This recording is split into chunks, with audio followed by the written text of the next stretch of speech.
অজু ছাড়া কোন আমলগুলো করা যায়? আমরা তো জানি যে কোনো সৎ কাজ, ভালো কাজ, ইবাদত বন্দেগী এগুলো অজু সহকারেই করতে হয়। অনেক সময় অজু থাকে না, তখন কি আয়াতুল কুরসি পড়া যাবে? আসসালামু আলাইকুম ওয়া রাহমাতুল্লাহি ওয়া বারাকাতুহু। প্রিয় দর্শক, আয়াতুল কুরসি অজু ছাড়া পড়া যাবে কিনা? আমরা অধিকাংশ সময় আয়াতুল কুরসির আমল করে থাকি এবং ঘুমানোর সময় আমাদের অনেকে অজু থাকে না, আমরা আয়াতুল কুরসি পড়ি। আসলে অজু ছাড়া আয়াতুল কুরসি পড়া যাবে কিনা এবং আয়াতুল কুরসির ফজিলত সম্পর্কে আজকে আমরা জানবো ইনশাআল্লাহ। আজকে আমাদের বিশেষজ্ঞ প্যানেলে বাংলাদেশের বিজ্ঞ 3 জন আলেম রয়েছেন। এই 3 জন বিজ্ঞ আলেমের কাছ থেকে আমরা জানবো যে আয়াতুল কুরসি অজু ছাড়া পড়া যাবে কিনা এবং আয়াতুল কুরসির ফজিলত কি। চলুন আমরা জেনে আসি। আজকে আমাদের বিশেষজ্ঞ প্যানেলে যে সমস্ত আলেমরা রয়েছেন, 1 নাম্বার মুফতি মুস্তাফিজ রহমানী, 2 নাম্বার জনপ্রিয় scholar doctor Mizanur Rahman Azhari, 3 number শায়েখ আহমদুল্লাহ। প্রিয় দর্শক, চলুন আমরা একে একে তাদের বক্তব্যগুলি শুনে আসি। আমরা শুরুতেই মাওলানা মুস্তাফিজ রহমানীর বক্তব্যটি শুনে আসি। অজু ছাড়া কোন আমলগুলো করা যায়? আমরা তো জানি যে কোনো সৎ কাজ, ভালো কাজ, ইবাদত বন্দেগী এগুলো অজু সহকারেই করতে হয়। কিন্তু অজু ছাড়া কোনো কাজ করা যায় কি না, যেগুলোতে সওয়াব হবে? অজু হচ্ছে 3 ধরনের। কয় ধরনের? আল্লাহ রাব্বুল আলামিন বলছেন, ফাগসিলু ওয়ুজুহাকুম ওয়া আইদিয়াকুম ইলাল মারাফিকি ওয়ামসাহু বিরুউসিকুম ওয়া আরজুলাকুম ইলাল কাবাইন। আল্লাহ তাআলা বলছেন, তোমরা মুখমণ্ডল ধৌত করো, তোমাদের হাতের কোনোই পর্যন্ত ধৌত করো, মাথা মাসা করো, 2 পায়ের টাকনো পর্যন্ত ধৌত করো। এর আগেও একদিন বলেছিলাম, এই 4টা অঙ্গ ধৌত করা, মাসা করা ফরজ। কি ফরজ? এর বাইরে যা আছে, কুলি করা, নাকে পানি দেওয়া, আঙ্গুল খিলেল করা, তারপরে মেসওয়াক করা, এগুলো কি সুন্নাহ। এই 4টি অঙ্গের এক অংশ, একটা চুল পরিমাণ যদি কারো শুষ্ক থাকে, তার কিন্তু ওযু হবে না। তো ওযুর কিছু বিষয় রয়েছে, যে এই 4টি বিষয় যেগুলো ফরজ, বাকি যে বিষয়গুলো রয়েছে এগুলো হচ্ছে সুন্নাহ। এখন অজু কখন করা আপনার জন্য ফরজ? যখন আপনি নামাজ আদায় করবেন, ঠিক কিনা? অজু ছাড়া কি নামাজ আদায় করা যাবে? না। যখন আপনি নামাজের মধ্যে অথবা বাইরে তেলাওয়াত করেছেন, সিজদার আয়াত আপনি তেলাওয়াত করেছেন, এই তেলাওয়াতে সিজদাটা দেওয়ার জন্য আপনার অজু করতে হবে, এটা আপনার জন্য ফরজ। তারপরে জানাজার নামাজ আপনি আদায় করার জন্য গিয়েছেন, আপনি বাইরে থেকে গিয়েই কিন্তু দাঁড়িয়ে যেতে পারবেন না, জানাজার নামাজ আদায় করার আগে আপনাকে ওযু করতে হবে, এটা আপনার জন্য ফরজ। পবিত্র কোরআন স্পর্শ করা, অজু ছাড়া পবিত্র কোরআন স্পর্শ করা জায়েজ নাই, অবশ্য আপনাকে অজু করতে হবে। অজু ছাড়া যদি কোরআন স্পর্শ করেন তাহলে আপনার গুনাহ হবে। শুধুমাত্র একটা ইবাদতের জন্য অজুটা ওয়াজিব, অজু করাটা আর কি একটা ইবাদত। সেটা কি? আপনারা যারা হজ্জে যান অথবা উমরায় যান, উমরা বা হজ্জে আপনারা কাবা যে তওয়াফ করেন, ওই তওয়াফের সময় অর্থাৎ তওয়াফের আগে অজু করাটা, অজুরত অবস্থায় তওয়াফ করাটা, এটা হচ্ছে ওয়াজিব অজু। আল্লাহ যেমন ঘুমাতে যখন আপনি যাবেন, অজু করে ঘুমাবেন। অজু করে যদি আপনি ঘুমান, আপনার লাভটা কি? লাভ হচ্ছে ওই যে বোবাই ধরে, বদজিনের আসর করে, অনেক সময় খারাপ স্বপ্ন দেখেন, আটকায় ওঠেন, ভয়ে ভীত সন্ত্রস্ত হয়ে, এই সমস্ত জিনিসগুলো থেকে আপনি রক্ষা পাবেন যদি অজু করে ডান কাত হয়ে দোয়া পড়ে আপনি ঘুমান। আল্লাহুম্মা বিসমিকা আমুতু ওয়া আহইয়া। আল্লাহ রাসূল সাল্লাল্লাহু আলাইহি ওয়াসাল্লাম আম্মাজান ফাতিমাতুজ জহরা রাদিয়াল্লাহু তাআলা আনহাকে শিখিয়েছেন, ও ফাতিমা, যখন ঘুমাইবা তখন 4 কুল পড়ে তুমি একটু ঘুমাইবা। তুমি সুবহানাল্লাহ পড়বা, আলহামদুলিল্লাহ পড়বা, আল্লাহু আকবার পড়বা, লা ইলাহা ইল্লাল্লাহ পড়বা। এই তাসবিহগুলো যদি পড়ো তাহলে পৃথিবীর মধ্যে যা কিছু আছে এই সবচাইতে উত্তম কিছু তুমি পাইবা। বলুন সুবহানাল্লাহ। তাহলে এই ঘুমের আগে অজু করাটা কি? মুস্তাহাব। সর্বদা অজু অবস্থায় থাকাটা মুস্তাহাব। অজুর এত ফজিলত, আল্লাহ রাসূল সবসময় অজুরত অবস্থায় থাকতেন। এই জন্যই যারা 5 ওয়াক্ত নামাজে অজু করে এবং অজুরত অবস্থায় যারা দিনাতিপাত করে, কিয়ামতের ময়দানে কিছু মানুষের চেহারা হবে পূর্ণিমার চাঁদের মতো উজ্জ্বল। আল্লাহ রাসূল সাল্লাল্লাহু আলাইহি ওয়াসাল্লাম বলছেন, এদের চেহারার দিকে তাকাইলেই বুঝতে পারবে যে এরা নামাজি ছিল, এরা অজুকারী ছিল। এদের চেহারার দিকে তাকাইলেই বোঝা যাবে যে এরা সৎ ছিল। তারা কারা? যারা 5 ওয়াক্ত নামাজ পড়েছে, চেহারাটাকে অজু দিয়ে উজ্জ্বল করেছে। খেয়াল করে দেখবেন, যারা অজুরত অবস্থায় থাকে 5 ওয়াক্ত নামাজের আগে যারা অজু করে, এদের চেহারার মধ্যে আলাদা একটা নূর আছে, যে নূরটা কিন্তু একটা বেনামাজি এবং অজুহীন মানুষের মধ্যে নাই। যে যখন অজু করে বা যারা নিয়মিত অজু করে নামাজ পড়ে, তাদের চেহারার মধ্যে আলাদা একটা ঝলক আছে, যেটা মেকআপ করে কিন্তু আনা যায় না। মান ক্বারা আয়াতুল কুরসি দুবুরা কুল্লি সালাতিন মাকতুবাতিন লাম ইয়ামনাহু মিন দুখুলিল জান্নাতি ইল্লাল মাউত। প্রত্যেক ফরজ সালাতের পরে যে একবার আয়াতুল কুরসি পড়ে তার জান্নাতে ঢোকার ব্যাপারে কোনো বাধা থাকে না। একটা জিনিস বাধা থাকে, সেটা হলো মরণ। লোকটা মরে না, তাই জান্নাতে যায় না, মরলেই জান্নাতি, মরলেই জান্নাতি। এত ফজিলতের আমল রাইখা দিয়া আমিন ইয়া আরহামার রাহিমিন। সবচেয়ে ছোট ইস্তেগফার হচ্ছে এটা, আস্তাগফিরুল্লাহ। একটু বড় করে যদি পড়তে চান পড়বেন আস্তাগফিরুল্লাহ আল্লাযী লা ইলাহা ইল্লা হুয়াল হাইয়ুল কাইয়্যুম ওয়া আতুবু ইলাইহি। বিশ্বনবী বলেন জিহাদের ময়দান থেকে পালিয়ে গেলে এটা কবিরা গুনাহ, এই গুনাহ আল্লাহ মাফ করে না। কিন্তু কেউ যদি আস্তাগফিরুল্লাহ আল্লাযী লা ইলাহা ইল্লা হুয়াল হাইয়ুল কাইয়্যুম ওয়া আতুবু ইলাইহি পড়ে, তাহলে যুদ্ধের ময়দান থেকে পালিয়ে গেল ওই বান্দারে আল্লাহ মাফ করে দেয়। আবার সাইয়েদনা আবু বকর বললেন, ইয়া নবী আল্লাহ আল্লিমনি দুআআন আদউ বিহি ফি সালাতি। ও নবী, এমন একটা দোয়া আপনি আমারে শিক্ষা দেন যেই দোয়াটা আমি নামাজের মধ্যে পড়ব। বিশ্বনবী সাইয়েদনা আবু বকরকে একটা ইস্তেগফার শিক্ষা দিলেন, যেটা আরে বাংলাদেশে আমরা বলি দোয়া মাসুরা।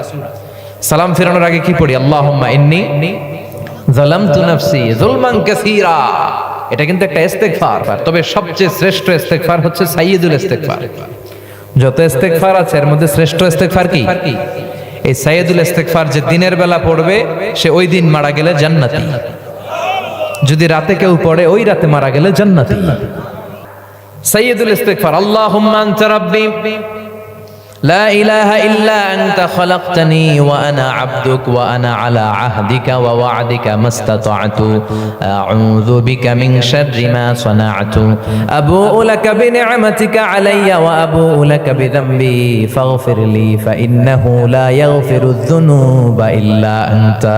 সুবহানাল্লাহ পড়েন। এটার বলে সাইয়্যিদুল ইস্তেগফার। এজন্য আল্লাহ বলেন ফাযকুরুনি আযকুরুকুম ওয়াশকুরুলি ওয়ালা তাকফুরুন। আমি আল্লাহর জিকির করো, তাহলে আমিও আল্লাহ তোমাদের জিকির করি। আমরা ওনারে ডাকলে উনি আমগরে স্মরণ করে। সুবহানাল্লাহ, মজা করে কইতে পারলেন না? আবার হাদিসে কুদসিতে আল্লাহ বললেন ফাইন যাকারানি ফি নাফসি যাকারতুহু ফি নাফসি। আমার বান্দা যদি একা একা আমারে ডাকে, আমি তারে একা একা স্মরণ করি। ও ইন যাকারানি ফি মালাইন যাকারতুহু ফি মালাইন খায়রিম মিনহু। আর মহা সমাবেশ করে যদি অনেক মানুষ নিয়ে আমার বান্দা আমার জিকির করে, আমি এর চাইতেও শ্রেষ্ঠ একটা মহা সমাবেশ ফেরেশতাদেরকে নিয়ে করে আমার বান্দারে স্মরণ করি। কোরআনে হাকিমের একটি আয়াত আছে, যে আয়াতটি কোরআনের অন্য যে কোনো আয়াতের চাইতে অনেক গুণ বেশি মর্যাদাপূর্ণ এবং শ্রেষ্ঠতম। সে আয়াতটি সম্পর্কে নবী করিম সাল্লাল্লাহু আলাইহি সাল্লাম তার সাহাবী উবাই ইবনে কাব রাদিয়াল্লাহু আনহুকে জিজ্ঞাসা করেছেন যে তুমি কি জানো যে আফদালু আয়াতি কিতাবিল্লাহ কোনটি, আল্লাহর কোরআনের সবচেয়ে শ্রেষ্ঠ আয়াত কোনটি? তখন তিনি বলেছেন যে আল্লাহ এবং তার রাসূল সাল্লাল্লাহু আলাইহি সাল্লাম এ বিষয়ে ভালো জানবেন। তখন নবী করিম সাল্লাল্লাহু আলাইহি সাল্লাম বলেছেন সেটি হলো আয়াতুল কুরসি, অর্থাৎ আয়াতুল কুরসি, যেটি সূরা বাকারার 255 নম্বর আয়াত। এই আয়াতটি আয়তনে একটু বড়, এটির মর্যাদা কোরআনে কারীমের অন্য যে কোনো আয়াতের চাইতে অনেক বেশি এবং সবচেয়ে শ্রেষ্ঠ আয়াত বলা যায়। এই আয়াতে আল্লাহ রাব্বুল আলামিনের সবচেয়ে বেশি গুণবাচক নামের সমাবেশ রয়েছে। আল্লাহ রাব্বুল আলামিন সম্পর্কে আলোকপাত হয়েছে এই আয়াতে, এবং আল্লাহ রাব্বুল আলামিনের পরিচয়, তার গুণ, তার বৈশিষ্ট্য, তার গুণবাচক নামগুলোকে এখানে সবচেয়ে বেশি উল্লেখ করা হয়েছে, যা অন্য কোনো আয়াতে নেই, যার কারণে এই আয়াতের মর্যাদা এত বেশি। আয়াতুল কুরসি যদি কেউ সকাল সন্ধ্যা পাঠ করে, আল্লাহ রাব্বুল আলামিন তাকে শয়তানের যে শয়তানি আছে এবং ক্ষতি আছে, দুষ্ট জিনের উপদ্রব ইত্যাদি আছে, এগুলো থেকে হেফাজতে রাখেন। এজন্য সকালে কেউ যদি আয়াতুল কুরসি পাঠ করেন দিনভর, আর সন্ধ্যা যদি কেউ আয়াতুল কুরসি পাঠ করেন, তাহলে রাতভর তিনি শয়তান এবং দুষ্ট জিন থেকে আল্লাহর একান্ত রহমতে নিরাপদে থাকেন। 5 ওয়াক্ত সালাতের পর যদি কেউ আয়াতুল কুরসি পাঠ করেন, তাহলে সেক্ষেত্রে এর মাধ্যমে আল্লাহ রাব্বুল আলামিন তার জন্য জান্নাতের পথকে সুগম করে দেন। হাদিসে আসছে নবী আলাইহিস সালাম থেকে বর্ণিত হয়েছে, যদি কেউ আয়াতুল কুরসি 5 ওয়াক্ত নামাজের পরে পড়ে নিয়মিত অভ্যাস বানিয়ে নেয়, তাহলে বুখারী বর্ণনা অনুযায়ী এই ব্যক্তির জান্নাতে যেতে একমাত্র বাধা থাকে মৃত্যু, অর্থাৎ মৃত্যুই হলো একমাত্র দেয়াল, যে দেয়াল টপকালে অর্থাৎ মৃত্যু হলেই সে জান্নাতে যাবে ইনশাআল্লাহ তাআলা। অতএব আয়াতুল কুরসি 5 ওয়াক্ত সালাতের পরেও পড়ার পরে বিশেষ গুরুত্ব আরোপ আমাদের করা উচিত। সেই সাথে রাতে যখন আয়াতুল কুরসি পাঠ করা হয়, ওই রাতে বিশেষভাবে যেখানে পাঠ করা হয় সেখানে চোরের চুরি করার যে ব্যাপারটি থাকে, শঙ্কা থাকে, সেখান থেকে আল্লাহ তাআলা অনেকখানি তাকে হেফাজতে রাখেন, ওই ব্যক্তিকে, ওই জায়গাকে এবং সেখানকার আসবাবপত্র ইত্যাদিকে। রাতে কোনো বাসা বাড়ি কোনো স্থাপনা যদি আয়াতুল কুরসি পাঠ করা হয় তাহলে ওই রাতে সেই জায়গায় চোরের উপদ্রব এবং চোরের চুরি থেকে ওই জায়গার সম্পদ আসবাবপত্র এবং সব কিছুই নিরাপত্তা লাভের সুযোগ হয়, তৌফিক হয়।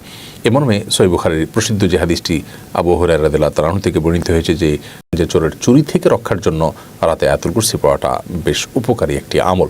তো সব মিলিয়ে আয়াতুল কুরসি আমরা রাতে শোয়ার সময় যেমন পড়ব, সকাল সন্ধ্যা যেমন পড়ব, 5 ওয়াক্ত সালাতের পরে পড়ব এবং বিভিন্ন সময় যখন সুযোগ হবে আয়াতুল কুরসি বেশি বেশি পাঠ করব, কারণ এর অফুরন্ত সওয়াব এবং ফজিলত রয়েছে। অনেক সময় ওযু থাকে না, তখন কি আয়াতুল কুরসি পড়া যাবে? অবশ্যই পড়া যাবে। আয়াতুল কুরসি পড়ার জন্য ওযু করা জরুরি না, মুখস্থ তেলাওয়াত করতে হলে ওযু আবশ্যক না, বিধে আপনি অবশ্যই ঘুমানোর আগে ওযু না থাকলে আয়াতুল কুরসি কেন 3 কুল পড়া যাবে। আয়াতুল কুরসি পড়ার জন্য ওযু করা জরুরি না। প্রিয় দর্শক, এতক্ষণ আমরা শুনছিলাম বাংলাদেশের বিজ্ঞ 3 জন আলেমের কাছ থেকে যে অজু ছাড়া আয়াতুল কুরসি পড়া যাবে কিনা এবং আয়াতুল কুরসি পড়ার ফজিলত সম্পর্কে আমরা এতক্ষণ শুনছিলাম বিজ্ঞ আলেমদের কাছ থেকে। প্রিয় দর্শক, আমরা এখানে বিজ্ঞ আলেমদের কথাগুলি শুনেছি যে আয়াতুল কুরসি আপনি পড়তে পারবেন আপনার অজু থাক অথবা না থাক, আপনি সর্বক্ষেত্রে মুখস্থ থাকলে আপনি পড়তে পারবেন। আর যদি কোরআন দেখে যদি আপনার প্রয়োজন হয় তাহলে অবশ্যই আপনাকে অজু করে কোরআন দেখে তারপরে আপনাকে পড়তে হবে। সেক্ষেত্রে কোরআন দেখে যদি আপনি পড়েন, কোরআন হাতে নিয়ে যদি আপনি পড়েন, অবশ্যই আপনাকে অজু করতে হবে। আর যদি আপনি মুখস্থ পড়েন তাহলে আপনার অজু না থাকলেও আপনি আয়াতুল কুরসি পড়তে পারবেন। ঘুমের সময়ও, ঘুম যাওয়ার আগেও আপনি আয়াতুল কুরসি পড়তে পারবেন, মুখস্থ অজু ছাড়া পড়তে পারবেন।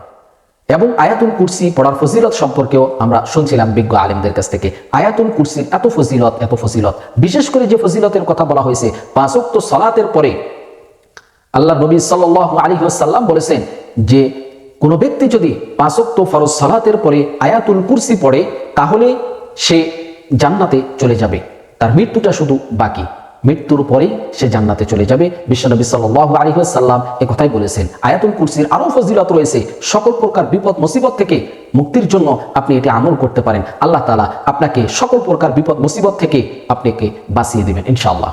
আরো অনেক ফজিলত রয়েছে প্রিয় দর্শক, এই জন্য আমরা আয়াতুল কুরসির আমলটি করব ইনশাআল্লাহ। প্রিয় দর্শক, আমরা এখানে বিজ্ঞ 3 জন আলেমের কথাগুলি শুনলাম। এই 3 জন বিজ্ঞ আলেমের মধ্য থেকে যার কথাগুলি কোরআন ও হাদিসের দলিল ভিত্তিক মনে হবে আমরা তার কথাটাই, তার মতটাই গ্রহণ করে নেব ইনশাআল্লাহ। প্রিয় দর্শক, সর্বোপরি আল্লাহ তাআলার কাছে দোয়া করি আল্লাহ তাআলা আমাদের সবাইকে যেন সকল প্রকার ফিতনা থেকে আমরা যেন সহিভাবে আমল করতে পারি সে তৌফিক যেন আল্লাহ তাআলা আমাদেরকে দান করেন। আল্লাহ তাআলা আমাদের সবাইকে যেন কোরআন ও হাদিসের সঠিক পথে আমাদেরকে যেন পরিচালিত করেন। প্রিয় দর্শক, আমরা একেবারেই ভিডিও শেষ প্রান্তে চলে এসেছি। আমি মিনারুল ইসলাম আজকের মতো এখানেই বিদায় নিচ্ছি। দেখা হবে অন্য কোনো ভিডিওতে। সে পর্যন্ত সকলে ভালো থাকবেন, সুস্থ থাকবেন। আসসালামু আলাইকুম ওয়া রাহমাতুল্লাহি ওয়া বারাকাতুহু।